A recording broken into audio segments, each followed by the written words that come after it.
Sejam muito bem-vindos para mais um podcast dos Jovens de Negócios. E hoje a presença ilustre que está conosco é Diego Barreto, CFO e VP de Estratégia do iFood. É um especialista em estratégia, liderança e finanças, executivo de multinacionais, mentor de startups em diferentes países, professor e membro do Conselho de Administração do Instituto Brasileiro de Relações com os Investidores. Caraca, é muito crachá, hein, mano? Quem te passou isso aí, cara? Aqui foi um bom trabalho do nosso querido Nascimento. Foi lá ligar o ar pra gente, porque depois aqui a gente fica animado, esquenta, a gente tem que ficar aqui com o fresquinho ajudando, né, cara? Seja muito bem-vindo, meu amigo. Cara. Valeu, muito obrigado. Puta, pra mim, assim, é um prazeraço estar aqui, falar contigo, com o teu público, com essa galera puta jovem, empreendendo, destemida. Puta prazer. Irmão, prazer é todo meu, cara. Poxa, eu acho que o legal da gente receber gente no mundo dos negócios, eu acho que tem uma associação muito legal de duas competências, que são a do corporativo, porque você tá numa empresa gigantesca, né? Eu quero que você mais fale sobre isso daqui a pouco, mas também do universo de startups, que normalmente é pequenininho, muita evolução, coisa rápida e tal. E você tem essa visão do corporativo que muita gente acaba precisando, né, para fazer o negócio funcionar. Mas antes, cara, deixa eu entender como é que começou a tua relação com o iFood. Você foi o quê? Um dos fundadores? Você entrou depois pelo seu mérito no quadro societário? Como é que de fato você conseguiu se tornar presente, como você é uma das maiores figuras de autoridade lá na empresa hoje? Cara, 2014 eu já era um executivo de grandes empresas brasileiras e fui fazer meu MBA no IMD na Suíça. Que isso? Na Suíça, cara?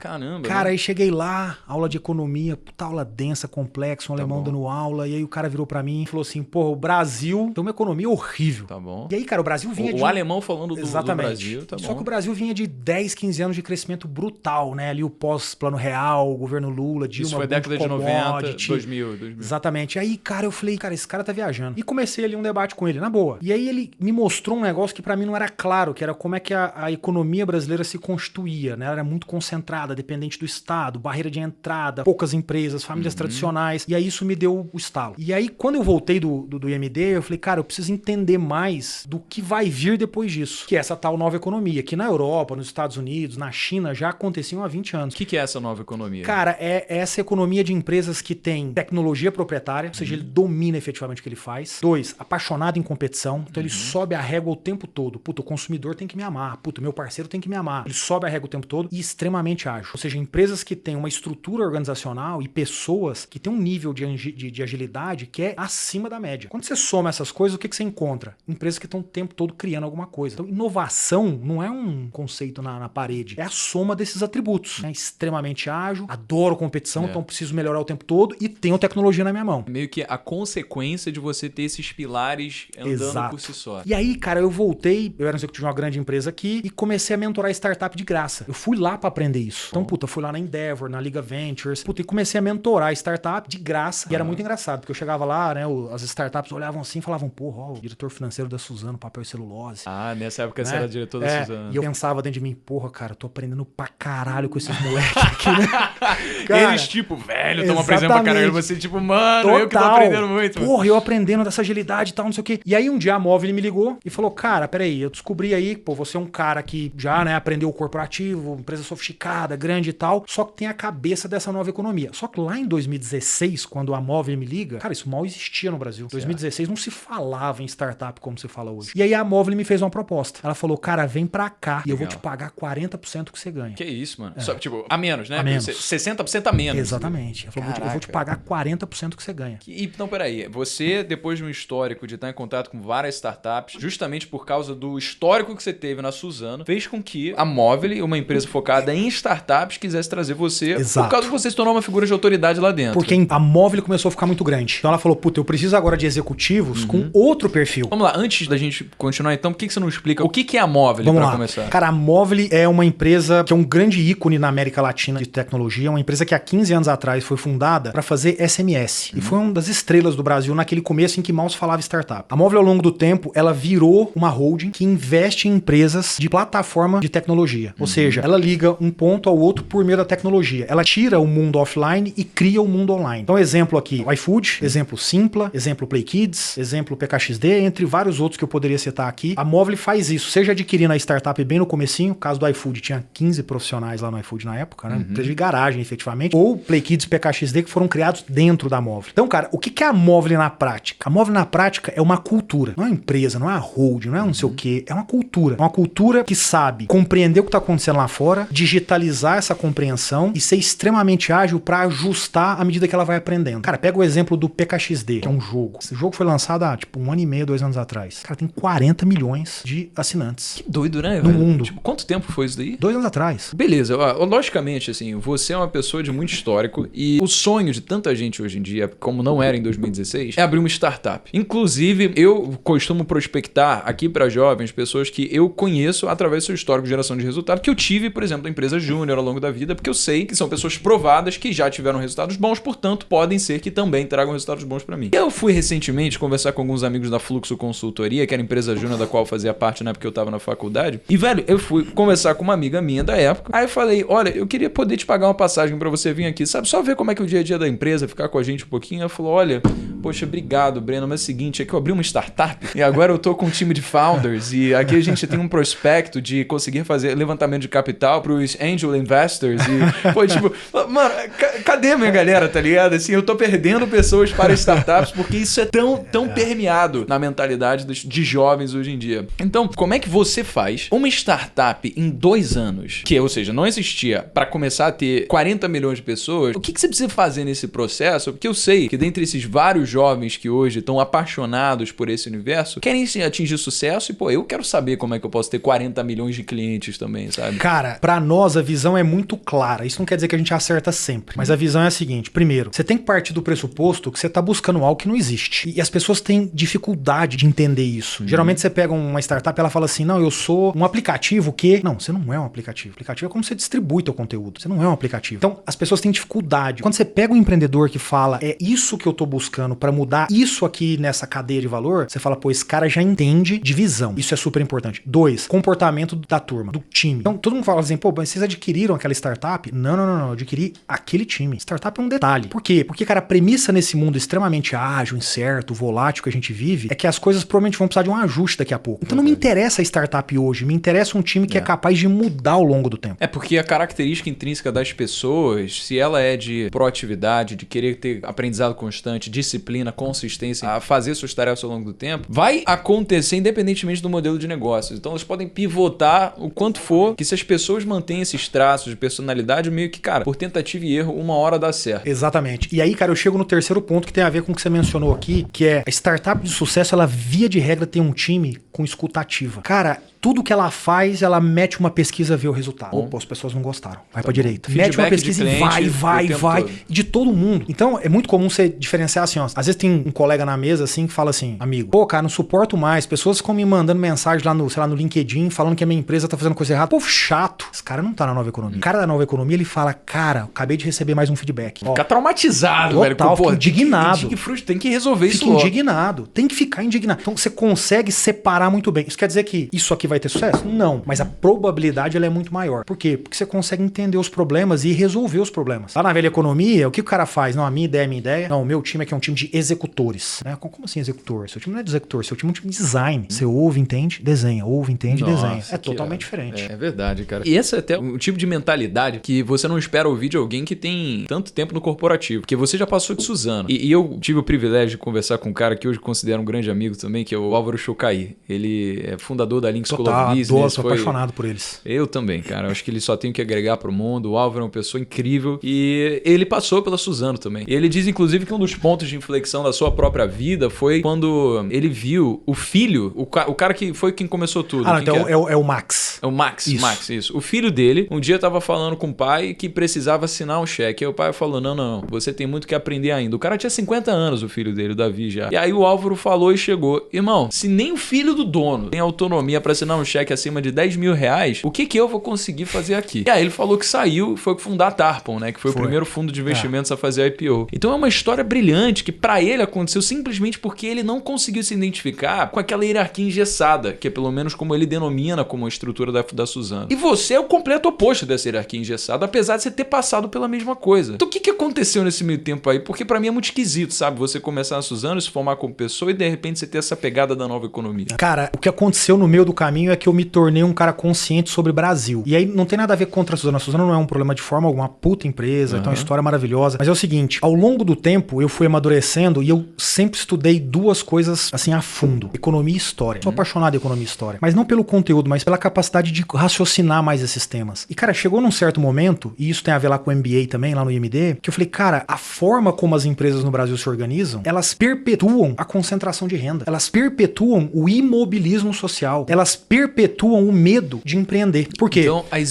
isso é bem contraditório, né? Se a gente parar pra pensar. Uma empresa perpetua problemas que empresas estão hoje... O motivo pelo qual empresas surgem acontece. E por quê? Como é que você acha que uma empresa perpetua todos esses problemas? Olha só, quando você pega a história do Brasil, você consegue traçar uma linha em que as grandes empresas hoje tradicionais, elas fazem parte de famílias ou de grupos que são os mesmos que vêm dos últimos 200, 300 anos. E aí, essas empresas, e de novo, eu não tô falando da Suzano aqui, tá? Eu tenho um respeito enorme pela Suzano. Eu tô falando pela estrutura empresarial brasileira. Essas empresas, elas basicamente têm uma relação muito próxima do Estado. Então, quando você olha pra história do Brasil, você consegue ver o BNDES pegando empresa quase quebrando e pondo dinheiro. Você consegue ver fundo de pensão entrando em grandes empresas. Fundo de pensão entrando em grandes empresas? Não entendi. A diversificação deveria ser entre empresas pequenas. Você já tem exposição à empresa grande. Então, você começa a ver esse Estado extremamente próximo. Por quê? Porque tem poucas empresas muito grandes, próximas dos Estados. Isso vira uma relação umbilical. Então, eu te sustento, você me sustenta. Eu te sustento, você me sustenta. Então, veja, o Estado ao longo do tempo foi criado para essas empresas. Então, para pra pensar. Quem que a burocracia atrapalha? Atrapalha você. Não atrapalha uma grande empresa. Favorece a grande empresa. Claro, porque ela tem um time tributário de 12 pessoas. Você mal tem um cara que entende disso. Então, o que você está me dizendo é que essas empresas elas são beneficiadas por estarem próximas ao governo. Isso na forma de diversas coisas. Por exemplo, incentivos fiscais, onde elas podem ter isenção de contribuir com impostos, enquanto empresas pequenas que estão sustentando raramente deixam de pagar imposto, né? Porque a gente, todo mundo tem que pagar. Inclusive, a última DAF que eu paguei, eu quase caí no chão. Então, enquanto tem empresas que geram bilhões e bilhões de receita, faturamento e lucro e ainda não precisam arcar com isso. É lógico que isso gera muita indignação. E talvez até um dos motivos pelo qual hoje também exista o outro lado dos alunos universitários, não o lado dos universitários empreendedores, mas o lado dos progressistas mesmo, que vão num viés mais, cara, não, o Estado, ele precisa ter responsabilidade para se isentar do compromisso de arcar com os custos dessa empresa. Porque muitas vezes acontece de uma empresa estar capengando, a gestão de uma empresa que é confortavelmente ajudada pelo Estado acaba sendo uma gestão que não é ruim, porque se acontecer alguma coisa que você falou, o Estado vai lá, subsidia, arca com despesas e pronto, a empresa tá vivinha. Então, pessoas com senso crítico, universitários que veem isso, acabam ficando, putz, o problema do Brasil não é um Estado grande, é as empresas que dependem do Estado consumindo os seus recursos, os recursos da população, porque elas não pagam imposto. E isso acaba trazendo meio que um pensamento que vai ser generalizado para todas as empresas, né? E aí você acaba criando essa polaridade de pessoas que aplicam essa mentalidade de que o empresário ele é mesquinho, ele é corrupto, o empresário é fruto de todos os problemas do Brasil. E você cria, por outro lado, esses outros alunos, esses outros universitários que pensam, não, o empresário ele é a pessoa que vai gerar emprego, que vai rodar a economia, que vai contribuir com o imposto que vai ser depois distribuído para a população. A gente não sabe como é que consegue levar a mensagem para todo mundo. Como é que você acha que a gente poderia então fazer para que as pessoas conseguissem ver o outro lado? Não ficar só olhando os empresários que de fato são dessas grandes corporações, que têm 300 anos de história e de ser subsidiado pelo governo, que talvez não paguem imposto, e começar a levar um conceito mais amplo do empreendedorismo para que mais pessoas se sintam motivadas a entrar nesse caminho. Eu acho que a primeira coisa que a gente deveria levar é uma mensagem da diferença de empresário e empreendedor.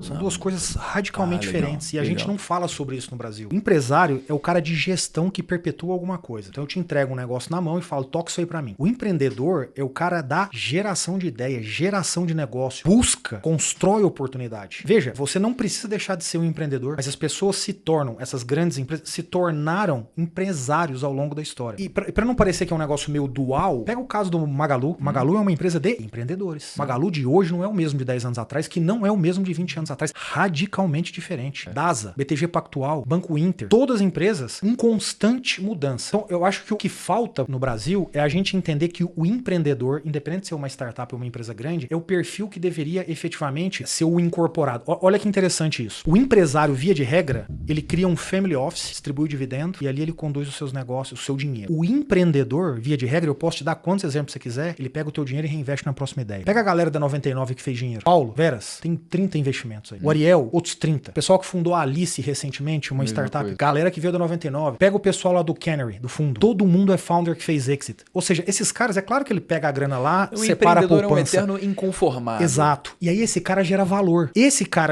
Ele não cria uma estrutura piramidal que abastece no final um family office que fica distribuindo dividendo pra família. O ponto dele é, cara, qual é a próxima? E quando ele procura a próxima, em algum momento ele acerta alguma, ele gera riqueza, ele dá oportunidade pras pessoas. E aí você entende a questão do Álvaro lá atrás. Porque se você tivesse pegado o Álvaro e colocado pra trabalhar no começo da carreira dele com um empreendedor, ele nunca ia ter te contado uma história dessa. Nunca mesmo, é verdade. Às vezes a gente aprende aquilo que a gente não quer ser justamente porque a gente vive aquilo, né? Então você vai acertando o caminho por eliminação. E cara, eu acho que uma coisa bem legal que a gente pode trazer em foco, a naturalidade do que empreender, na sua bruta essência, sabe? Que é o quê? É entregar alguma solução, seja ela aprimorada sobre algo que já existe, ou seja algo completamente novo. Either way, o que vai acontecer é que você vai estar inserindo novos recursos no mercado com valor agregado maior do que as partes, do que aquilo que você precisou unir para trazer aquela nova solução. E o que isso faz é com que desperte demanda aos olhos das pessoas, porque às vezes você está atendendo uma demanda, às vezes você está abrindo um mercado que não existe, como por exemplo a Tesla fez aí com carros elétricos. E o que isso faz é que pessoas estejam dispostas a pagar por esse novo produto, serviço que você esteja oferecendo. E naturalmente que para você conseguir atender cada vez mais pessoas, você precisa de mais mão de obra para rodar as operações. Como isso se reflete? Através de novos empregos. Com novos empregos, você pode ter uma pessoa que agora que está empregada vai precisar ter alguém dentro da sua casa, uma empregada doméstica que vai usar o seu tempo ali para trabalhar porque você vai estar ausente. E aí agora o filho dessa empregada doméstica vai ter tempo de estudar, não vai mais precisar ficar trabalhando para auxiliar na renda de casa porque a mãe vai conseguir trabalhar. E aí esse filho ele pode aprender como entrar no vestibular, entrar numa faculdade e ter aquela experiência do que a gente estava falando antes de começar o podcast. Todas as iniciativas de extensão que existem dentro desse ecossistema, como empresas juniores, ligas de investimento, e se deparar com um mundo que jamais seria possível se aquele empreendedor lá do começo não tivesse tido a ausência de aversão a risco para criar um empreendimento e tirar do próprio dinheiro para fazer acontecer, para contratar gente. Isso criou todo um ciclo virtuoso que se sustenta e que cresce numa velocidade cada vez maior. Porque ao passo que esse empreendedor, depois que fizer um negócio dar certo, primeiro, se ele tiver essa mentalidade da qual você está se referindo, depois que o negócio estourar, ele fazer um evento de liquidez, vender para fundo de investimento a participação dele, ou fazer um IPO ele sair, ele não vai se confortar e ficar, agora eu vou pra praia ficar tomando pina colada. Não vai. Ele não consegue. Ele pode até tentar, mas se ele realmente for empreendedor, o cara vai falar, irmão, eu preciso ter alguma coisa com o que fazer, né? Então isso é um privilégio se a gente parar pra pensar. E a gente também elimina aquele pensamento que as pessoas que têm muito acabam tendo muito pouco. Você já ouviu isso? Que gente que é muito rica e bem sucedida não tem coisas a mais pelas quais podem buscar porque elas já têm tudo. O que você acha disso, velho?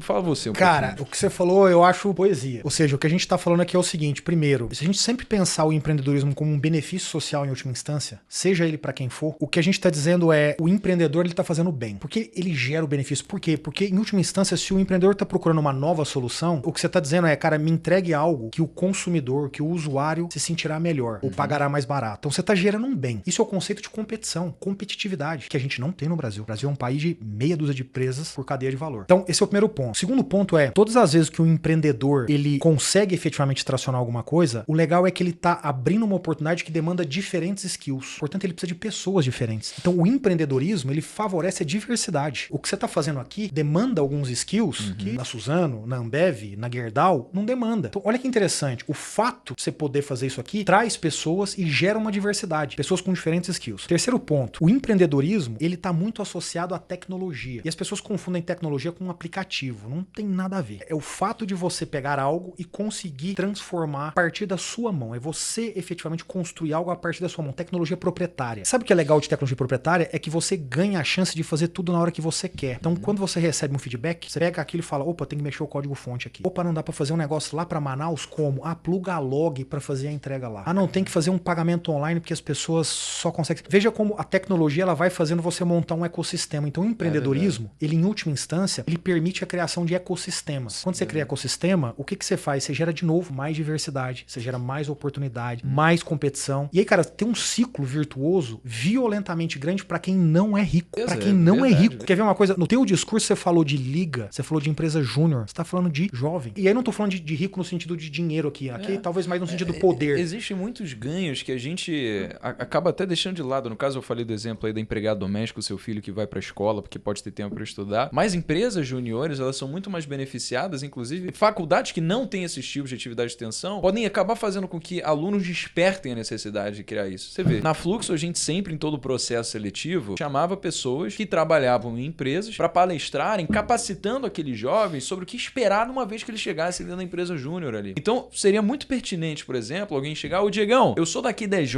do interior do Piauí, velho. Mano, a gente admira muito o teu trabalho, cara. Eu pago a passagem, você quer fazer uma palestra de 1 hora aqui? Pode ser que você não queira fazer, mas se você falar com 100 pessoas, 1 hora alguém vai. Mas você é o produto desse ecossistema que foi criado todo por causa que tudo começou no empreendedorismo. Então, o empreendedorismo, nessa última instância, gerou conhecimento, gerou educação. E se a gente sabe que a fagulha pra gente conseguir mudar o Brasil é a educação, então como você falou, um ciclo virtuoso, ele se retroalimenta, né? Quanto mais cresce, mais pessoas são beneficiadas com isso. Não é que as desigualdades vão aumentar, muito pelo contrário, né? Porque uma coisa que talvez acaba partindo assim da mentalidade do coletivo numa análise um tanto superficial é que quando sai uma nova relação da Forbes dos novos bilionários, as pessoas ficam revoltadas. Oh, meu Deus, 65 novos bilionários no mundo, mas que negócio é esse? Tanta gente morrendo de fome. Milhões e milhões de pessoas que não estão tendo o que comer. Eu falo, mas cara, imagina se esses bilionários não tivessem existido, quão pior seria. Se a gente pega o gráfico da quantidade de riqueza que foi gerada nos últimos 2000 anos, você consegue ver que uma pessoa hoje de classe D, ela tem um nível de riqueza e de recursos ao seu dispor, modo que um rei tinha no século XV. Ela tem um sistema de saúde, ela tem sistema sanitário, ela tem educação, ela tem a possibilidade de assistir TV, ela tem um celular, que qualquer pessoa que parcela usa o cartão de crédito consegue ter acesso a qualquer tipo de informação. Então, simplesmente por causa desse ciclo virtuoso do empreendedorismo, o que aconteceu foi que isso pegou no cerne, na base de toda a transformação. Que é o conhecimento, que é a educação, isso vai se retroalimentando e criando exatamente esse efeito. Cara, deixa eu te falar 2 coisas disso que você falou. Primeira, existe um outro atributo que emerge disso que você tá puxando, que é a colaboração. Quando você não tem o ambiente empreendedor, as coisas são mais lineares. É a empresa grande fazendo a coisa dela do jeito que ela quer. O empreendedor, por natureza, ele é dependente. Dependente de uma pessoa que topa vir pro projeto mais barato, dependente de alguém que dá uma mão aqui, dependente de alguém que empresta um espaço pra ele começar. Então você tem uma mentalidade de colaboração muito maior. Para pensar na tua jornada, a quantidade de vezes que você pediu uma ajuda ou deu uma ajuda. Por que você estava empreendendo? Porque o empreendedor não nasce com recurso. Ele nasce com uma ideia, ele nasce com uma intenção. E, cara, o efeito de uma colaboração na sociedade é brutal. No dia que a gente tiver mais 30 anos desse empreendedorismo que tem nascido no Brasil nos últimos 10, 15, imagina o efeito que isso vai ter na comunidade. Pessoas que agora sabem colaborar mais e vão ajudar na rua, no bairro, no prédio e etc. Então tem um efeito de colaboração violento. E tem um outro ponto disso que você falou, cara, só pra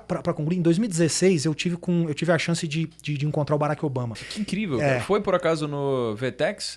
Não, foi antes. Quando ele veio a primeira vez. A VTEX foi a segunda. E ele fez uma pergunta, cara, que foi sensacional, que eu nunca tinha parado pra ouvir. Tem um livro que eu sou apaixonado que chama Enlightenment Now. Ele fala sobre... ele analisa a história sob uma ótica extremamente racional e de dados e chega em conclusões como a que você falou da distribuição da riqueza, da geração da riqueza, etc. Esse livro é maravilhoso, é uma bíblia pra mim. E aí, eu já gostava muito desse tema, mas ele fez uma pergunta que me fez olhar pra um outro prisma interessantíssimo. Ele falou assim, se você pudesse escolher um ano pra nascer, na história inteira, que ano você nasceria? Só que você não sabe seu sexo, sua cor, se você tem deficiência física ou não, você não sabe a sua nacionalidade. Onde é que você nasceria? Hoje. Que ano? Exatamente. Bingo, exatamente. Então, cara, não dá pra negar o efeito do desenvolvimento. Não dá pra negar o efeito do até desenvolvimento. Fiquei arrepiado, cara. Que realmente isso é um tipo de pergunta que desperta o enlightenment, né, da gente, cara. Ela quebra o viés e ela quebra o populismo. Qual que é a resposta que você tem, então, para os negativistas, né? A gente tem um jargão do empreendedorismo de que otimistas, né, empreendedores, eles veem oportunidades nos problemas e os negativistas, eles veem os problemas nas oportunidades. Mas eu queria saber qual que é a resposta que você tem para aquelas pessoas que olham e falam,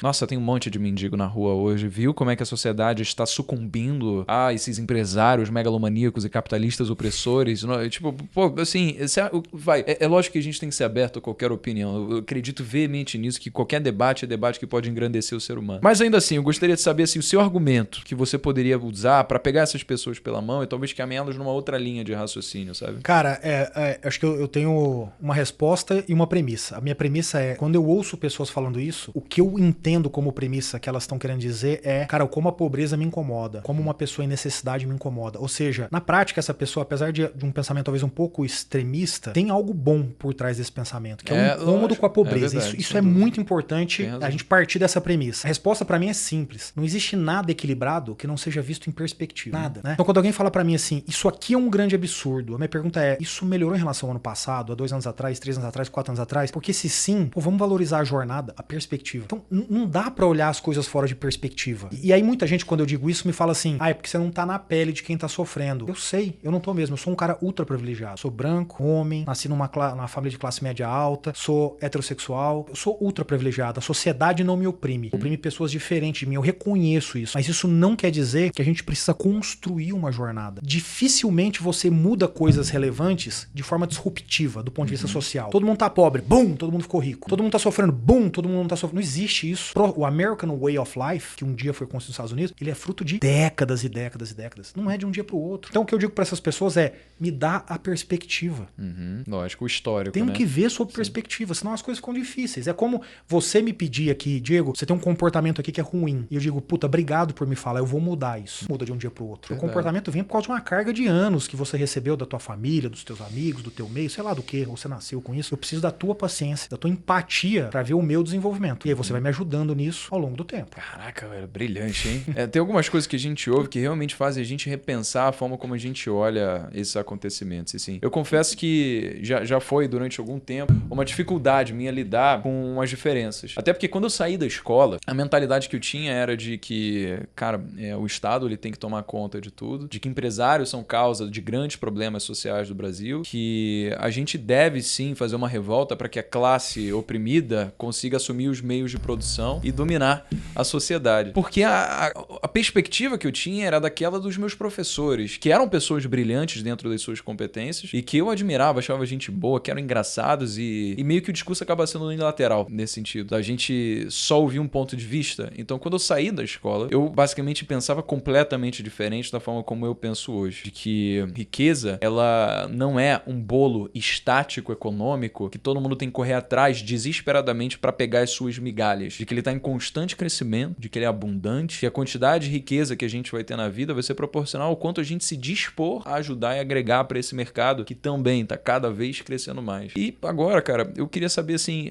entrar um pouquinho mais na parte pessoal do Diego, né? Ao invés de tatear ainda essas questões filosóficas existenciais que eu acho muito maneiro, por mim, eu fico a noite inteira falando disso, velho, eu me amarro mesmo. Mas eu queria perguntar assim pra você, cara, você é extremamente bem-sucedido, você é sócio da Móvel, sócio do iFood também, tem uma posição de liderança lá dentro, com certeza já conheceu diversas pessoas extremamente influentes ao longo do caminho, e isso certamente fez ter uma visão privilegiada em relação à vida, em relação ao sucesso, às vezes até os objetivos que você quer alcançar. Eu quero saber de você como pessoa, o que você, Diego, hoje gostaria de entregar para a sociedade? O que você acha que da sua parte vai te tornar uma pessoa bem-sucedida em todas as perspectivas? Cara, eu sempre digo para as pessoas que eu quero ser presidente do Brasil. É sério? É. Eu digo isso não no sentido de ter um intuito político, de ser um candidato no palanque, mas eu não posso pensar menos do que isso. Se eu quero ajudar esse país, eu tenho que pensar na forma mais ampla possível. Isso significa ser presidente desse país. E as pessoas falam, mas você vai ser candidato a presidente? Eu falo, não,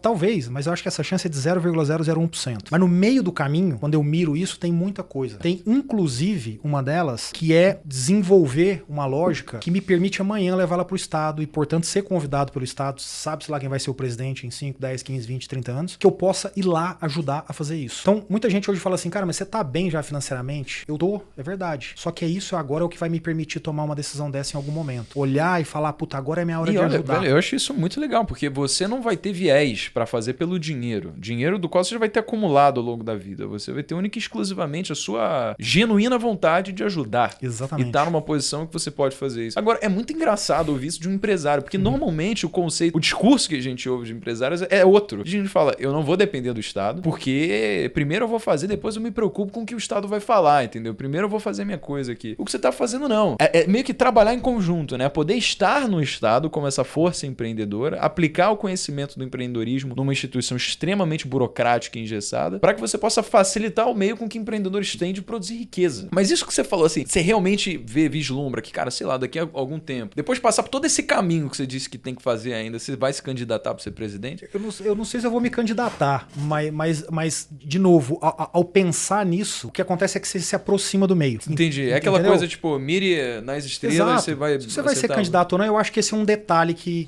você pode, no final, consolidar ele ou não. Mas, veja, se você não pudesse ser presidente, mas pudesse ser um ministro, o impacto é grande. Se não pudesse ser um ministro, pudesse ser um secretário, o impacto é grande. Se pudesse ser a iminência parda de uma dessas... Você tá gerando impacto. O que eu não quero é sentar num grupinho, que a gente vai combinar aqui os empresários, sentar e a gente vai lá dizer o que a gente quer pro Brasil. Mano. Não, Caramba, eu quero legal. o Diego Barreto vai lá. Eu não quero que o iFood ou a Móvel vá lá pra fazer isso. O Diego Barreto vai lá. Até porque esse grupinho é legal de estar, né, mano? Assim, então, empresário é gente boa, galera, os Claro. empreendedores ali, é maneiro conversar do qual é a próxima coisa que a gente vai fazer. Mas eu quero ir nu. Mas é uma bolha também, né? Eu quero ir nu. Eu quero ir pelo Brasil. Não quero ir pelo... Eu vou hoje pelo iFood, porque eu sou do iFood. Mas eu quero ir nu amanhã. Amanhã eu quero ir lá e falar assim, puta, essa é uma ideia que eu acho que é boa pro Brasil. Vamos debater isso aqui? Uhum. Então, quando a gente falou sobre o livro, o que é o livro pra mim? O livro é o começo de uma construção de uma ideia. Dá um passo pra trás aqui pra galera saber, então, você tá escrevendo um livro, qual que vai ser o nome do livro? Nova Economia. Porque o perfil empreendedor vai engolir o empresário tradicional brasileiro. Você falou que vai lançar quando? Tá sendo lançado na primeira semana de maio. Primeira semana de maio, provavelmente o podcast vai ser depois disso, cara. Então, ó, se sair depois, o link do livro aqui do Diegão vai estar aqui embaixo também. Por que você não fala um pouquinho desse livro? Bora. Cara, esse livro, ele é fruto daquela conversa lá na Suíça, do professor que diz assim, cara, vocês vão se ferrar, cara. Não, mas o Brasil tá crescendo. Cara, isso é artificial, sob uma perspectiva de médio e longo prazo, isso aí não vai dar em nada. E ele tava certo, né? De lá pra cá, assim... Enfim, e aí eu volto extremamente incomodado com isso, começo a estudar, me aproximo das startups, e eu falo, peraí, cara, tem uma fórmula aqui. E essa fórmula começa a acontecer, não por causa de mim, evidentemente. E eu sempre digo pras pessoas assim, volta lá nos anos 2000, no ano 2000, aliás, e olha 10 anos pra trás, e me dê 10 empresas que foram criadas, apareceram do nada, sem estar ligado a uma família tradicional, e explodiram. Cara, fizeram um puta trabalho. Raramente alguém me dá uma empresa. Agora, hoje, você olha 10 anos pra trás, iFood, Móvel, XP, Buscapé,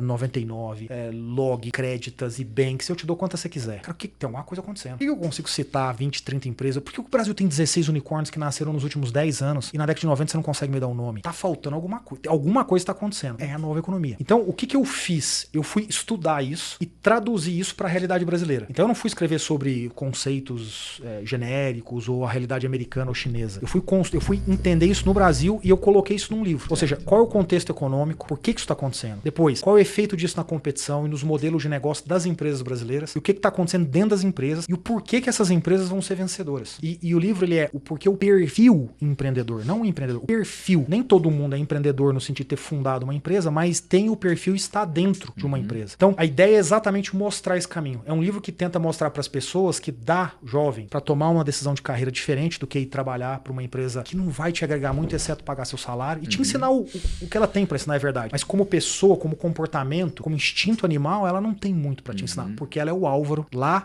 que vai e tal, você não pode assinar nenhum cheque aqui de 10 mil reais. Então, o livro, ele visa isso, né? É um livro que me dá um primeiro passo. O meu próximo passo, para esse livro eu trouxe 3 pesquisadores. Pro próximo passo eu vou trazer outros 3, e aí eu vou descer em números. Eu quero começar a fazer o monitoramento para mostrar a nova economia crescendo versus a velha economia. E aí, se esse crescimento acontece, e se esse crescimento é de uma empresa de empresas mais produtivas, o que é implícito na nova economia, significa que o Brasil se torna mais competitivo. Se o Brasil é mais competitivo, ele compete melhor no cenário externo. O Brasil exporta mais, não só produtos e serviços, mas também empresas. Significa que a gente traz mais divisa, significa que o país fica mais rico, significa que a gente começa a ter mais mobilidade social, dadas as características dos empreendedores. Cara, se isso acontecer, tem uma forma de sucesso aqui pra nós, cara. E talvez eu esteja completamente errado, não tem problema. Mas se tiver certo, eu preciso fazer essa mensagem chegar em mais pessoas. Por isso que eu dou palestras e aula de graça. Eu não cobro pra dar palestra e aula. Zero. Eu recebo uma mensagem da Universidade Federal do Piauí e falo, beleza, escolhe o dia. Eu recebo do Acre e falo, me dá o dia. Amanhã eu vou fazer uma palestra para os cursos de agronomia da USP, do interior, aqui dos campos do interior de São Paulo. De graça. Não tem conversa, não tem encheção de saco, não tem frescurinha. Me manda, me diz o horário, eu vou lá. Que a gente precisa formar pessoas. E olha que legal você está falando. Existem algumas estratégias que são absolutamente... não dão ROI positivo no sentido financeiro da coisa, né? Você não está recebendo um centavo para propagar o seu conhecimento. Mas o que você está recebendo, por outro lado, é o efeito de longo prazo que o conhecimento que você está colocando na cabeça das pessoas pode vir a gerar. Porque comigo foi nisso, cara. Foi o de uma pessoa que aceitou dar uma palestra de graça, que fez alguma série de palavras que, encadeadas naquela ordem, mudar completamente a minha vida, e eu atribuo exatamente aquele momento, aquele dia, aqueles 15 minutos ali onde ele falou aquela sequência de ideias, que se eu não tivesse ouvido, eu tenho certeza que eu não ia ter tomado nenhuma das atitudes atitudes que posteriormente vieram a me trazer exatamente para essa conversa de hoje. Então é justamente às vezes algo que você fala nesses momentos, numa universidade, num contexto onde jovens estão te ouvindo e estão sem direção. O que mais tem é isso na faculdade? Pô, gente que não tá feliz em tá vendo um modelo antiquado, de estudar muito a fundo uma matéria, mas sem saber como ele pode aplicar aquilo. E aí houve uma palavra de sabedoria de alguém que vive na prática uma realidade completamente diferente do que a gente jamais foi dado na escola e fala, é isso, velho. Eu sei o que eu preciso fazer agora, você dá o caminho. Pode ser que você não receba dinheiro com isso diretamente, mas o que você está fazendo é despertando um enlightenment aí numa pessoa que posteriormente vai agregar muito para a sociedade. E quem sabe até, às vezes, está gravando um podcast para falar dessa pessoa, para falar de como ouviu você, para falar como todas essas palavras foram absolutamente impactantes e quem sabe isso realmente impacte diretamente na sua vida e acabe dando ROI positivo, né? No final das contas. Então você cria uma corrente do bem. Um ciclo virtuoso onde você simplesmente se dispõe pela sua missão, independentemente do que for necessário, propagar a mensagem. Tem um paralelo bacana que foi o que aconteceu com a Tesla em 2014. Talvez você esteja familiarizado, ela liberou as patentes, né, da sua... Fala disso no livro. Você fala disso no livro também? Caraca, eu livro, também, velho. Pô, o nosso tá muito parecido. O que ensina não te ensina vai ser tipo capa a capa ali, sabe? Parecido. Mas eu acho ótimo. Quer dizer então que estamos pensando na coisa certa. E em 2014 a Tesla liberou as suas patentes, né? Se eu não me engano, tecnologia que era utilizada nos seus carros elétricos absolutamente eficiente. Por quê? Você se pergunta por que uma empresa com uma baita vantagem competitiva, como ter a patente da sua tecnologia, vai liberar isso para o mercado para que grandes montadoras automobilísticas consigam também produzir carros, né, em alta qualidade, BMW, Audi e tal. Por causa da missão. A missão da Tesla é acelerar a transição para a energia sustentável no mundo. Então, tudo que uma empresa faz, ela tem que se perguntar, será que isso aqui que eu estou fazendo está corroborando para a minha missão? Se tiver, então eu tenho que seguir. Se não tiver, eu tenho que deixar de lado. E você pensa, se a Tesla tem a sua missão mais forte do que qualquer ROI positivo que ela pode trazer, ela sabe que trazer esse conhecimento amplo para o mercado e liberar as suas patentes vai justamente assegurar com que o cumprimento da sua missão aconteça de forma mais rápida. Mais marcas vão poder produzir carros elétricos, mais consumidores vão acabar se despertando por verem carros sexys, bacanas, que são legais e tecnológicos e por isso vão querer comprá-los. O mercado cresce mais rápido, as marcas ganham dinheiro. A competição contra a Tesla acaba sendo não favorável para ela num primeiro momento, mas ela cumpre a sua missão. Eu acho que o ponto disso é justamente isso mesmo, essa mentalidade que você fez, da gente não ser egoísta em pensar que tudo que a gente faz precisa ter uma troca direta e mensurável. Porque às vezes a troca vem no resultado que a gente nem consegue medir, sabe? De vez em quando. Porque você acredita na lei da atração? Acredito conceitualmente, não né, na prática. Eu também. Assim, eu acho que é exatamente isso. Talvez a gente pense de forma muito semelhante. O pensamento que eu tenho é o seguinte, a lei da atração ela não é verdade, mas ela acontece. É isso. Qual que é o sentido daqui? É o seguinte, é absolutamente estatístico e matemático, tá? Se você ajuda uma outra pessoa sem pretensão de fazer com que essa pessoa te retribua depois, só por genuína vontade de querer ajudar mesmo, pô. Eu sou gente boa contigo. Provavelmente depois, se em algum futuro momento eu chegar pra você e falar, caraca, velho, olha, mano, fui demitido, mano. Tu não tá ligado. Pô, cara, eu queria compartilhar isso, tirar isso do meu peito, sabe? Tu é meu amigo, eu confio em você. Você não vai ouvir isso na posição de alguém que está sendo esperado que tome alguma iniciativa. Você vai ouvir isso como um amigo ouve. Mas o que você pode fazer, por outro lado, é falar, caralho, Breno, olha que coincidência, acabou de abrir uma vaga aqui num dos meus negócios que tem exatamente o seu perfil, irmão. Tu não quer vir para cá? Agora, se eu tivesse sido um babaca contigo, você nunca ia nem dar opção. Então, conforme a gente vai tratando outras pessoas bem ao longo do caminho, acaba sendo uma questão absolutamente estatística. Quanto mais pessoas a gente ajuda, sem a pretensão de isso vir a ser retribuído no futuro, o que acontece inevitavelmente é que as chances de no futuro a gente ser retribuído de volta aumentam. Breno, acho que eu concordo totalmente. Eu vou pegar dois ângulos aí. O primeiro é o ângulo da mentoria de startup. Uhum. É tão enraizado que a gente tem que trocar as coisas que é muito comum uma startup, quando faz o approach, ela fala assim, cara, se você me mentorar, eu até poderia te dar 0,5% da empresa. Uhum. Eu nunca tive 1 centavo, 0,01% em nenhuma das dezenas, centenas provavelmente de startups que eu já mentorei. Uhum. Não faz sentido. Porque o que você está fazendo ali é doando. Exceto se for o seu negócio. Se for o seu negócio, é uma outra coisa, não é meu negócio. Eu faço isso para colaborar. E o que acontece é exatamente isso. O que acontece é que, anos depois, aquelas, por exemplo, que cresceram, me procuram e dizem, cara, eu vi que você está procurando uma pessoa assim, tem uma pessoa no meu time que está saindo porque não quer mais trabalhar. Você não quer levar para o teu time? Puta talento humano, leva.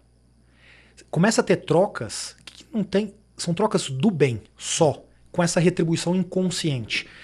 E aí onde eu entro na sequência é o como no Brasil a gente não tem essa figura da mentoria. No Brasil a gente tem uma característica de ter que ser meio super-homem e mulher maravilha, né? Não, eu sou bom, não, imagina, que isso? É a cultura machista.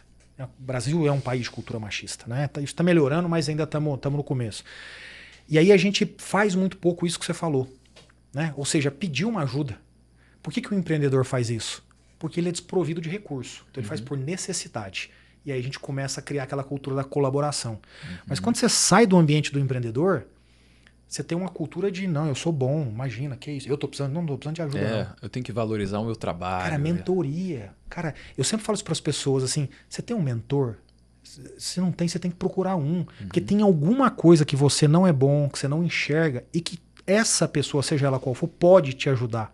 E não precisa ser pro resto da vida. Pode ser nessa fase sua, para essas necessidades. E começa esse ciclo. Eu, no livro, eu começo agradecendo algumas poucas pessoas que foram essenciais na minha vida.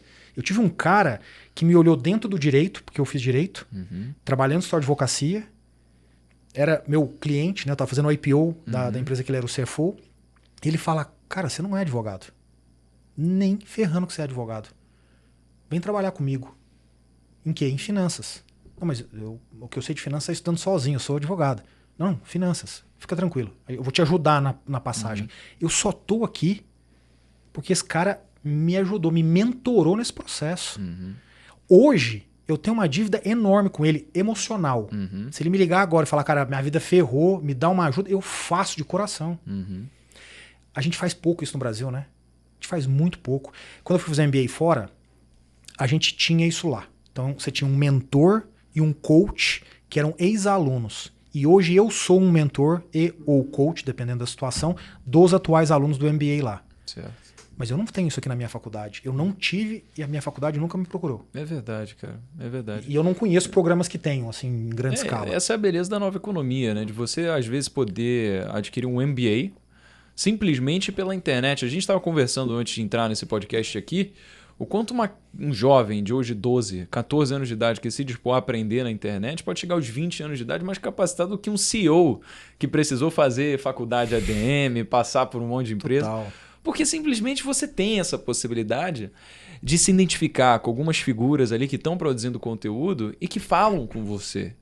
E isso diz razão a outra coisa, que é a gente não precisa ficar se preocupando se o mercado está saturado para começar a produzir conteúdo também. Agora partindo ainda mais daqui do como a gente faz nas jovens, né?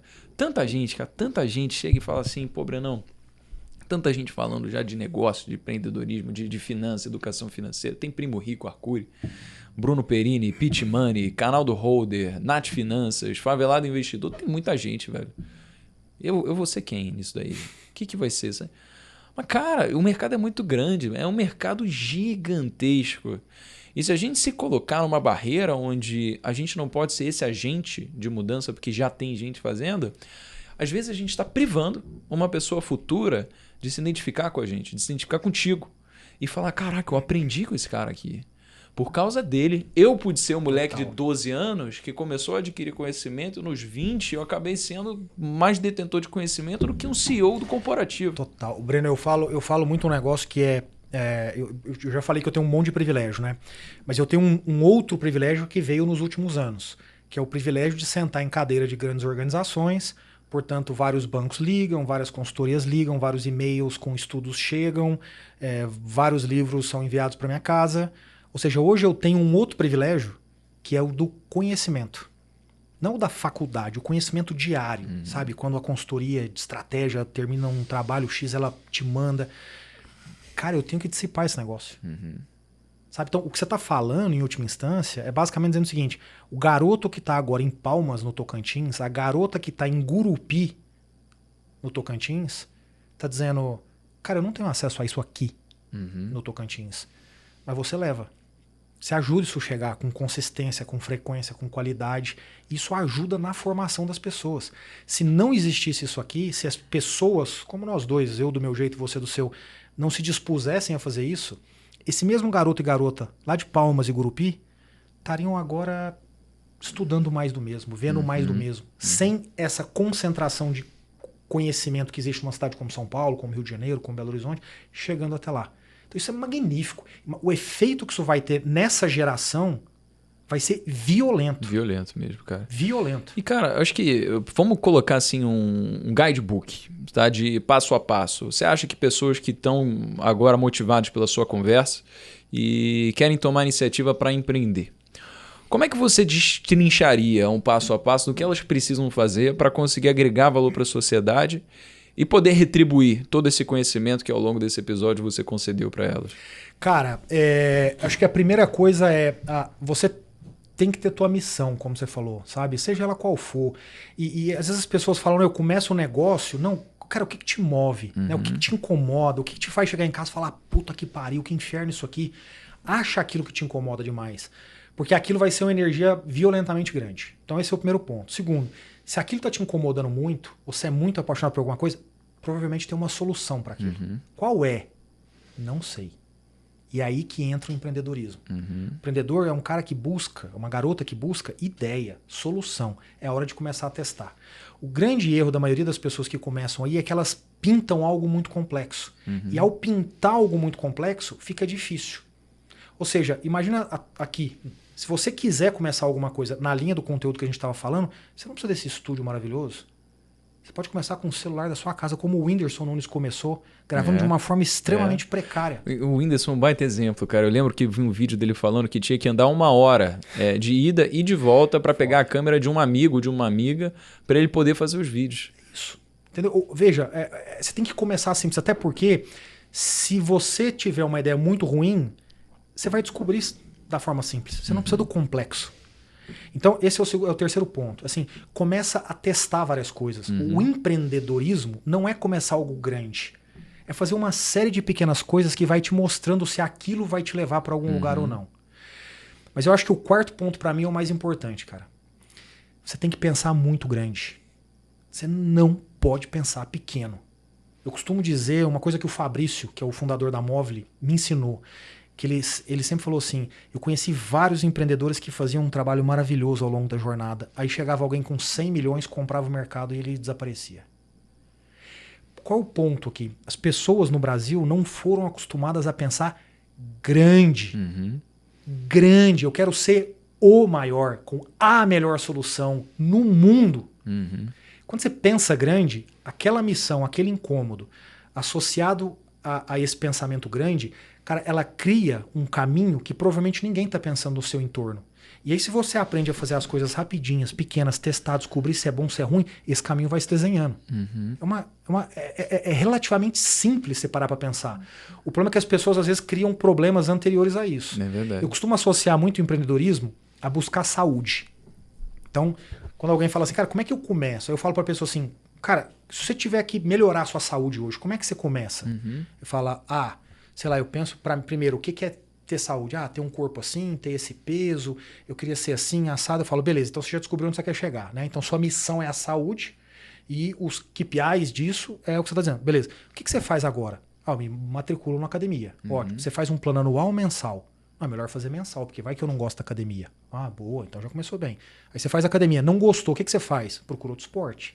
Aí você começa a fazer, sei lá, bike. Não gostei também. Aí você procura outro. E aí você vai descobrindo o caminho. Aí uma hora você acha aquilo que você gostou. Ou seja, isso é a solução. Você é o cliente, né, do seu próprio caminho aqui. E aí você fala, puta, agora eu vou com esse esporte até o fim.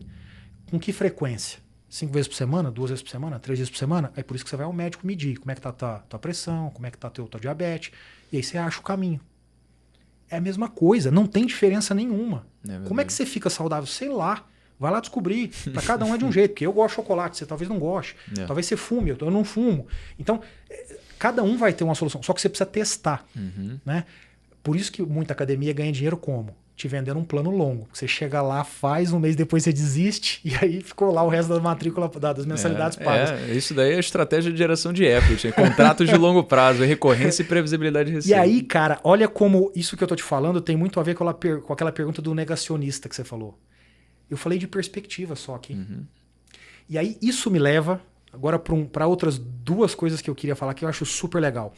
Então, beleza, a gente tá falando de perspectiva, missão, né? Pensar grande, agora começar a fazer as coisinhas.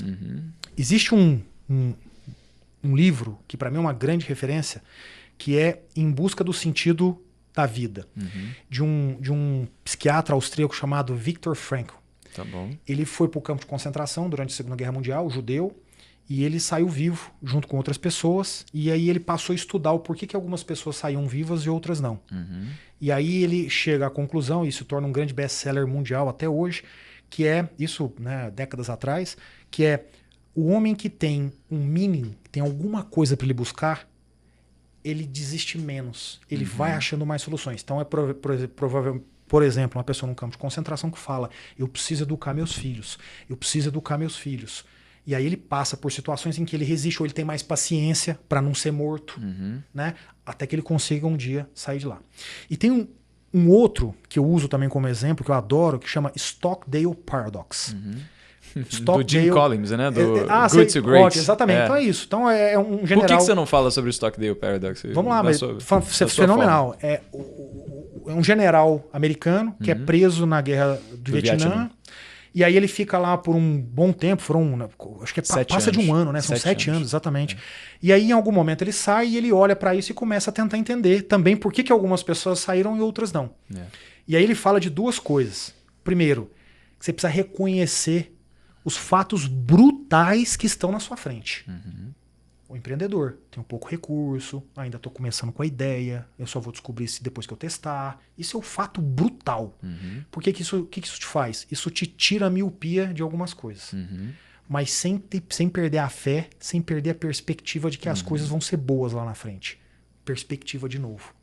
Então você vê a importância da perspectiva. Por isso que empreender para mim é ter a missão, é ter o sonho grande, porque isso te dá perspectiva. De novo, tem tudo a ver com a discussão com o negacionista. Você sai da visão míope de curto prazo e leva ela lá para frente. Eu acho brilhante essa analogia com o paradoxo do Stockdale, porque ele traz uma perspectiva diferente do que a gente está acostumado a ver.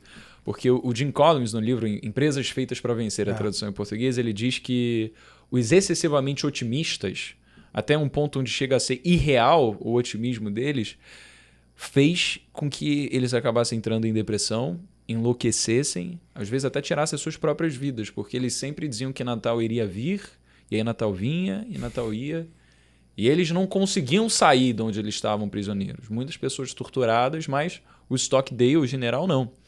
Ele acreditava que ele iria sair, mas ele sabia que não ia ser no próximo Natal. O que ele sabia é que, independentemente, ele iria perseverar, ele iria prosperar a partir disso. Essa é uma mentalidade que traz para a gente em foco uma coisa que faz sentido para qualquer coisa na vida. A gente precisa acreditar que vai dar certo, não por um quesito irreal, dado que a gente tem noção da realidade bruta, dos fatos que estão aqui à nossa volta, quais são os recursos que a gente tem ao nosso dispor, e falar, eu sei que eu consigo, como é que eu faço com isso que eu tenho dar certo? Se você coloca em perspectiva, sempre teve gente que partiu num lugar muito pior e conseguiu. E se a gente se considera pessoas cuja nossa competência é mínima comparada às outras pessoas e que a gente não está partindo de um diferencial acima delas ou não, a gente consegue fazer também. E aí entra a diferença entre quem acredita que consegue e quem acredita que não consegue, né? Como disse o Henry Ford, as duas estão certas. A gente precisa acreditar que consegue, porque se a gente não acreditar, ninguém vai acreditar na gente. Afinal, se você já vestiu alguma camisa que você sentiu bacana, olhou no espelho e falou, caraca, eu tô pintoso hoje, velho. Passou um perfume, penteou o cabelo, você se olhou e falou, rapaz, olha, hoje eu tô bonito. E isso cria uma mudança de comportamento na gente, né? É diferente você acordar, você tá com bafo, tá com a cara toda esquisita, embolachada, cabelo todo desgrenhado, porque isso molda a forma como você se porta. E a forma como você se porta, a sua linguagem corporal também muda a forma como você fala e você se expressa e automaticamente muda a forma como as outras pessoas te ouvem. Então, se você fica continuamente dizendo pra você que você é inferior, que você não é... Você é pô, mínimo, que você não sabe, você não tem conhecimento, que você não tem lugar ali, as outras pessoas vão começar a acreditar em você porque essa é a mensagem que você está transparecendo. Agora, uma coisa que eu fiz, cara, quando eu comecei a jovens foi... Eu não queria dar desculpa pra ninguém achar que eu estava em casa durante os 2 anos de faculdade trancada que eu tinha aqui para fazer o negócio dar certo, que eu estava em casa coçando o saco. E aí eu comecei a entrar numa rotina onde ia fazer 4h30 da manhã acordar, depois ia fazer exercício, porque eu queria ter um corpo forte para conseguir também sustentar uma cabeça forte. Ia passar por uma rotina absolutamente frenética de produção, a prospecção de conteúdo para que eu aprendesse, produção de conteúdo na gravação, produção no roteiro, gravação e, enfim, e edição. Era isso que eu fazia durante todo o dia. Por 8 meses, sem sair de casa, velho. Não saí nenhuma vez. Só pra levar cachorro pra passear e tal, mas sem sair com os amigos, nem nada. Uma coisa engraçada, depois de uns 4, 5 meses, começou a acontecer. Depois que eu desci na academia do prédio, que é pra onde eu ia quando eu acordava 4h30 da manhã e ia malhar, eu falei... Eu sou o único doido que vai fazer isso, que tá fazendo isso, irmão. Ninguém mais vai fazer isso daqui. Eu comecei a acreditar na minha própria força de vontade, sabe? E me ver de uma forma diferente. Eu sabia que não importava o que ninguém falasse de mim, se eu não tinha motivação, que eu não era inteligente, que eu não ia fazer diferença, porque eu sabia muito bem o que eu estava fazendo, eu sabia que ninguém ia conseguir dar conta de toda a putaria de trabalho que eu precisei passar para estar ali. E naturalmente essa mentalidade foi o que fez com que as coisas começassem a acontecer, sabe? Eu nunca abri mão de um dia de trabalho quando eu comecei, porque eu sabia que eu tinha 2 anos para fazer a parada certa, velho. Esse é o fato bruto. Se não desse certo, fudeu. Eu não queria voltar para a faculdade, velho. Eu não acreditava naquele modelo, eu sabia que se eu não conseguisse fazer o negócio dar certo em 2 anos, eu ia acabar com a minha vida. Então para mim era tudo ou nada. Ou eu fazia acontecer ou eu ficava miserável para sempre. Então eu não podia perder tempo, cara. E foi através dessa crença de que eu ia conseguir e que eu ia fazer o necessário que justamente isso acabou se concretizando. Cara, isso, o meu exemplo disso é a maratona. Uhum. Eu corri maratona por muito tempo, depois me machuquei, não consigo correr mais hoje. Mas quando eu comecei, as pessoas falavam assim pra mim: você é louco. Ou, cara, você nunca vai conseguir, porque você é alto e pesado, porque eu tenho um corpo mais forte. Você não vai conseguir, nunca. Aí as pessoas falavam: como é que treina pra uma maratona? São tantas vezes por semana, por tanto tempo. Cara, é impossível. Uhum. Como é que você vai sair sexta-feira à noite porque você tem que treinar sábado de manhã? Era impressionante. O entorno todo via aquilo como um problema. É uma coisa muito louca isso, né? Uhum. As pessoas deveriam olhar e falar: cara, que legal, hein? Pô, tomara que dê certo. Difícil, né? Mas, pô, tomara. Foi uma jornada de lobo solitário. Uhum. E aí, ao longo do tempo, o que eu fui descobrindo na maratona? A maratona, pra mim, acho que teve um grande efeito na forma como eu me comporto na minha vida. Ficou muito claro pra mim que maratona é muito fácil. Uhum. É uma questão de planejamento. Então, eu tinha meu sonho grande, que era a maratona 42 km. E o resto era conhecimento. Então, fui descobrir como é que se treinava, quanto tempo, o que precisava, qual era a carga. E depois comecei. Todo dia. Disciplina. Pá, pá, pá, pá. E aí, é o empreendedor. Aí começava a correr na rua. Falava, pô, depois dos 10 km, correr na rua fica meio chato. Parque do Ibirapuera. Aí começa a correr no Parque do Ibirapuera. Quando você vai fazer 20 km, você fala, puta, rodei demais o parque. Aí você vai pra USP. Agora eu vou fazer... Esse é o empreendedor. Você vai descobrindo. Né? E aí, quando eu fiz minha primeira maratona, cara, a sensação era um negócio, assim... transformador, sabe? Porque aquilo pra mim foi um exemplo de que reconhece como as coisas são difíceis, bota o sonho grande, não perde fé nisso e vai embora. Aquilo pra mim me transformou. Assim como essa sua jornada te transformou como pessoa e hoje, não só aqui dentro, mas em outras coisas da sua vida, você provavelmente tem um approach muito parecido com isso. Isso teve comigo. A pergunta que eu me faço aqui é: quem que ensina isso pro brasileiro no dia a dia? Talvez você tenha a sorte do teu pai te ensinar, da tua mãe, do teu primo, do teu tio. Ou, no teu caso, de uma decisão individual e ir atrás disso. Mas a gente não aprende. Educação no Brasil não é para isso. E você vê, foi coincidência, cara. E muitas vezes eu acho que acaba... Eu acho que hoje no Brasil acaba sendo coincidência, em todos os sentidos. Porque você tem coincidência de ter o privilégio de nascer com um pai que possa te passar essa mentalidade. Não foi o meu caso. Meu pai era engenheiro da SEDAI, uma pessoa que sonhava em ganhar a loteria, porque assim ia ser a forma como ele iria enriquecer, né? Então era a mentalidade de classe média que também, vindo de classe pobre, como ele tinha na sua infância, construiu tudo através do caminho padrão. E esse era o caminho para o qual ele achava que tudo deveria acontecer. Então eu não tive referência dentro de casa da mentalidade empreendedora. O que eu tive foi a coincidência de entrar numa palestra e depois dizer começar a dar mais sims do que não. E o que isso fez foi que eu me deparasse com leituras de pessoas como o T. Harv Eker, que escreveu Segredos da Mente Milionária, o Robert Kiyosaki, que escreveu Pai Rico, Pai Pobre, Napoleon Hill, fez toda a sua obra. E através da prospecção de conhecimento que as pessoas estavam me passando, eu comecei a perceber que eu poderia encarar a vida de outro jeito, de uma forma muito menos vitimista e mais ativista em relação aos meus resultados. Eu comecei a absorver um princípio de vida pelo qual eu levo até hoje, cara, que absolutamente tudo, e é óbvio que isso é uma crença, não quer dizer que é certo ou errado, simplesmente quer dizer que a minha experiência é a forma como eu escolhi encarar a minha vida, né? Tudo que acontece na minha vida é minha culpa, para bem ou para mal, independentemente do que seja. Porque a partir do momento que eu vejo que eu assumo a responsabilidade para tudo que acontece na minha vida, eu reivindico o poder também para mudar qualquer coisa nela. Então não importa se algum momento de insatisfação, de tristeza, acaba cometendo ali a minha realidade. Porque eu sei que eu tenho poder para mudar aquilo. É muito diferente da forma como a gente é ensinado. Porque a gente é ensinado a ser inconformado com o governo, com impostos, ser inconformado com a forma como a miséria permeia a sociedade. Mas a gente não é ensinado que a gente pode fazer alguma coisa a respeito ao invés de reclamar, sabe? Que existe muito mais além de simplesmente o voto para a gente mudar. Que a nossa própria iniciativa privada, mesmo da gente querer agregar valor para a sociedade, entregar novas soluções para o mundo, possa fazer com que, às vezes, produto dessa nossa atitude, da atitude empreendedora que a gente tenha tido, trouxe a gente num contexto onde hoje a gente está tendo uma conversa para falar sobre isso. Cara, eu vou fazer tipo um arco aqui, tipo maluco, mas que tem tudo a ver com o que você tá falando.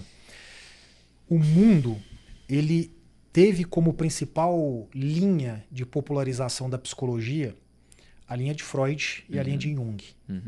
Essa linha basicamente fala, você olha para trás, encontra o seu trauma e aí você trabalha ao longo do tempo para resolver seu trauma para seguir sua vida. Essa linha te fala, olha para trás, descobre seu trauma. E essa é a linha mais popular. Então, em última instância, o mundo, de forma geral, e eu estou falando do Ocidente em especial, ele foi educado para você acreditar que existe um trauma que aconteceu lá no passado e que você antes precisa resolver ele antes de seguir. Quando você olha uma outra linha que é totalmente não popular, do Alfred Adler, que começou inclusive com Freud, mas depois se distanciou dele, ele fala, a vida não é um trauma. A vida é um objetivo. Então você deveria encarar do ponto de vista psicológico sempre assim, essa é a minha atual condição. O que eu vou buscar? É isso. E aí você vai lá e começa esse trabalho. É um assunto meio maluco, mas se você parar pra pensar... Brilhante, é isso. Cara, o impacto cultural da forma como a gente adotou uma determinada linha da psicologia faz com que a gente tenha essa visão do vitimismo. E eu não estou criticando aqui, eu tô longe de ser um profundo conhecedor de psicologia e não quero me colocar dessa forma de psicanálise. Mas ela faz isso, ela te faz olhar como vitimista. Pô, lá atrás tem um trauma, seu pai fez alguma coisa com você, sua mãe fez alguma coisa com você. É verdade. Né? Não, eu não consigo me relacionar com uma mulher porque meus pais se separaram. Não, é culpa dos meus pais lá atrás. Eu acho brilhante. Sabe uma outra coisa que também permeia essa mentalidade, cara? E aqui eu acho que pela primeira vez vai ter alguma rechação. Como é que é o nome? Rechaçado. Bom, não sei como é que é o substantivo disso. Mas astrologia, eu acho que vem essa coisa também. Porque a partir do momento que a gente assume que nossas características de personalidade são frutos de algo sobre o qual a gente não tem controle, a gente ganha uma desculpa para uma briga que a gente causou com alguém que não precisava ser causada, para alguma ofensa que a gente fez. Porque eu sou de Áries, eu sou assim, tipo, você meio que dá a justificativa para dizer que tá tudo bem e você não querer fazer nada para mudar isso, sabe? Mas a gente muda. Assim, eu tenho certeza que o Diego de 6 meses atrás já era diferente do Diego de hoje, que dirá de 10 anos atrás. Pô, o Breno que estava na escola é um Neandertal se comparado ao Breno de hoje, eu tenho certeza. E eu espero que o Breno, que daqui a 5 anos também seja uma pessoa muito mais esclarecida do que eu sou hoje. Cara, deixa eu te falar um negócio, porque é engraçado isso, mas tem... Esse eu espero que minha esposa veja. Aliás, vou mostrar pra ela isso, porque eu acho que eu cheguei no ápice dessa discussão e eu vou poder falar isso aqui num canal desse tamanho. Chama Carol. Carol, fica ligada aí que a mensagem é pra você. Eu acredito tanto nisso que a gente tá falando aqui, e aí você trouxe o exemplo da astrologia, que eu tenho uma mania com todo mundo que me diz assim, que signo você é? Uhum. Eu falo, eu sou dinossauro. Aí a pessoa fala, mas não existe esse signo. Mas nem o seu. Só que a Carol, cara, ela detesta Genial, essa brincadeira. Ela fala, cara, você é muito chato. E assim, a vida inteira eu faço isso, a vida inteira ela fala isso pra mim. Exato. Pela primeira vez na vida, alguém tá dizendo, cara, é mais ou menos isso mesmo. Então, eu tive que deixar isso aqui, tipo, registrado. Ah, mano, mas sabe, olha, já que a gente entrou nessa conversa, eu tava falando ontem com a minha namorada, né, que eu amo profundamente, eu acho ela incrível como mulher, como trabalhadora, como pessoa que realmente sou perdidamente apaixonado por ela. E ela falou, amor, mas astrologia não é tipo crença? Tipo, quando você acredita em Deus e você tem uma crença? Não é. E por um motivo muito simples. Porque crença não pode ser refutada. Por exemplo, você consegue dizer que não tem um elefante rosa aqui nessa sala nesse momento agora? Não. Não, sim, olhando aqui. Você não consegue. Você consegue Exceto dizer se for sua claramente. Você consegue dizer claramente que não há um elefante agora. Você consegue provar que alguma entidade divina está pairando sobre a gente agora e está observando isso? Isso você não consegue provar. Ou seja, o elefante rosa você prova. Olha, não tem um elefante rosa aqui nessa sala. A entidade divina não. A entidade divina é uma crença que não necessariamente entra em conflito com a nossa razão. Porque eu acho que a gente já desenvolveu a razão de forma a separar as coisas. Você acreditar em Deus ou não significa que você precise atritar com a ciência ou com o que seja que você quer seguir ali. Mas a astrologia é facilmente refutável. A partir do momento em que a gente assume que alguma força astrológica de astros interfere na nossa personalidade, o que a gente está dizendo então? Que esses astros possuem alguma força, tá? Alguma coisa que vai de fato influenciar na sua personalidade no momento do seu nascimento. Ou seja, de que antes você estava na barriga da sua mãe, não interferia. Você está fora da barriga da sua mãe, também não interferia. É no processo, é de sair do útero ali, que começou a interferir alguma coisa. Tem alguma força que agiu. Aí você tem que pensar, quais são as forças que nesse momento estavam agindo ali em relação ao seu nascimento? Fala, cara, eu sei que um astro ele tem gravidade. O conjunto, né, de matéria, de massa num espaço muito denso, em grande escala, faz com que isso crie uma distorção do tecido do espaço-tempo que a gente sinta na forma de gravidade. Então, a única forma que eu consigo imaginar que seja essa força é gravidade. Aí as pessoas ouvem e falam, não. Mas gravidade puxa a gente para baixo, no mundo da personalidade. Eu falo, pois é. Não, é outra força. Mas fala, mas qual força é? Olha, as pessoas justificam. Falam, não, mas é porque tem muita coisa que a gente não entende ainda. E não sabe se existe a verdade. Eu falo, não é? Se você não sabe o que é, e você sabe que existe coisa que não acontece, como é que você está dizendo que tem uma força que muda a sua personalidade de forma tão específica de como ela age? Ou seja, não dá para fechar a linha de raciocínio. A partir do momento que existem gêmeos que nascem em segundos de diferença e têm personalidades completamente diferentes, você não pode dizer, é um atentado à razão, dizer que pessoas que nasceram com 2 semanas de separação entre si, em anos diferentes, porque são do mesmo signo, têm personalidades iguais. Não tem sentido isso. Então, assim, é lógico que eu não queria tornar isso um podcast caga-regra, porque eu sei que a gente precisa ser aberto para estar disposto a ouvir qualquer ponto de vista e perspectiva. Mas acho que a partir do momento que a gente entra num debate com tolerância e a gente está aberto para poder ouvir as opiniões dos outros, a gente também está aberto a ter uma conclusão lógica e racional, né, do que existe. E, enfim, eu particularmente já passei por essa de brigar com pessoas que passavam por, sabe, mentalidade diferente e falei, eu não quero mais isso não, sabe? Muito melhor a gente manter uma relação saudável e sabe, de mútua admiração entre pessoas que pensam diferente, porque a gente sempre tem que se engrandecer no final das contas. A gente tem uma mania de ter que ganhar o debate, né? A gente pode concordar em discordar. Isso é até meio inseguro. Eu acho que é uma característica insegura, sabe? Da nossa. Por que você precisa ganhar?